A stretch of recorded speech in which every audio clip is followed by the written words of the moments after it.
Okay, review tayo for coming civil service exam. At may tuturo ko sa inyong percentage rate na marami pong ganitong lumalabas. Para masagutan po natin ng mabilisan that when it comes to exam, oras po ang ating kalaban. Okay, so let's answer this one.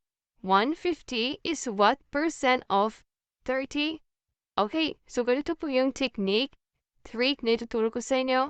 Pag nakita po ninyo yung off na word at kasama na yung number, always na nasa denominator yan. Okay. Ngayon naman, pag nakita po ninyo yung is na word at kasama na yung number, always nasa numerator yan. At ang hinahanap, what percent pag sinabing percentage per 100, kaya multiply lang po natin yan by 100.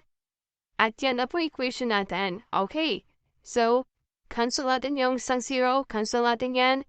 15 divided by 3 is 5 times 100 is equal to 500. 500%. The answer is letter E. Ganun po yung technique. At baka tatanungin nyo kung bakit mas mataas sa 100%. Of course, yung 150 po ay di hamak na mas mataas doon sa 30. Ang hinahanap, what percent of 30? The answer is letter E, 500%. I hope you got this technique and follow for more tips, updates, and tutorials for your coming exam. God bless.